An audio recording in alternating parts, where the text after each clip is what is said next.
Welcome to my channel Friendly Educare Online once again. তোমরা জানো একটি উদ্ভিদ বিভিন্ন অংশ দিয়ে তৈরি। সেখানে যেমন গাছের মূল আছে, পাতা আছে, কাণ্ড আছে, আবার ফল ফুল আছে। এই সব কিছুকে নিয়েই একটি গাছ সৃষ্টি হয়। ঠিক সেই রকম একটি সেন্টেন্স বা বাক্য, তারও কিন্তু বিভিন্ন অংশ আছে। শুধুমাত্র একটি বা দুটি অংশ দিয়ে কিন্তু একটি বাক্য তৈরি হয় না। একটি বাক্য অনেকগুলো অংশ দিয়েই তৈরি হয়, আর সেটাকেই বলা হয় পার্টস অফ স্পিচ। আজকে আমরা পার্টস অফ স্পিচ নিয়ে আলোচনা করব।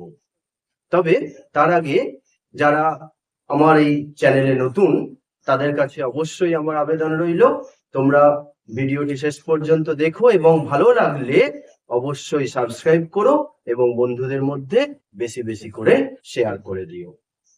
চলো শুরু করা যাক আজকের ক্লাস, পার্টস অফ স্পিচ। দেখো, আমি আগেই তো বললাম যে বাক্যের একটি বাক্যের অংশ মানে হচ্ছে পার্ট অফ স্পিচ।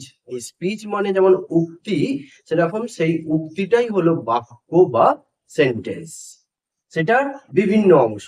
দেখো, একটা বাক্য আমি নিই, সৌমেন টিচেস ইংলিশ।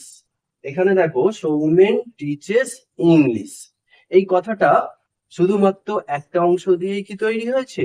এখানে দেখো, সৌমেন একটা শব্দ আছে, টিচেস একটা শব্দ আছে, আবার ইংলিশ একটা শব্দ আছে। এই যে তিনটে শব্দ দিয়ে এই বাক্যটি তৈরি হয়েছে। এই তিনটে শব্দ বিভিন্ন রকম। যেমন দেখো, সৌমেন তার নাম বোঝাচ্ছে, আবার ইংলিশ সেটাও একটা বিষয়ের নাম বোঝাচ্ছে, আবার দেখো টিচেসটা কিন্তু কোনো নাম বোঝাচ্ছে না, সেটা আসলে কাজ করা বোঝাচ্ছে। এইরকম কতগুলি বিভিন্ন অংশ নিয়ে যেমন এই বাক্যটা তৈরি হয়েছে। এই যে বিভিন্ন অংশগুলো, এগুলোকেই বলা হয় পার্টস অফ স্পিচ। ইংরেজি গ্রামারে এইরকম 8টি পার্টস অফ স্পিচ আছে। সাধারণত 8টি পার্টস অফ স্পিচ আছে।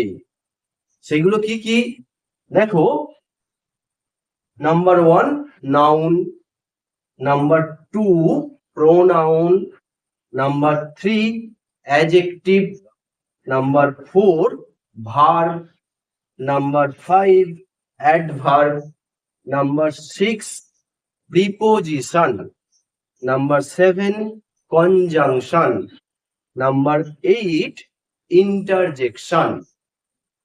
আরেকটি দেখো আমি লিখেছি, ডিটারমিনাস। আমাদের ইংরেজি গ্রামার অনবদ্য প্রতিনিয়তই আপডেটেড হচ্ছে।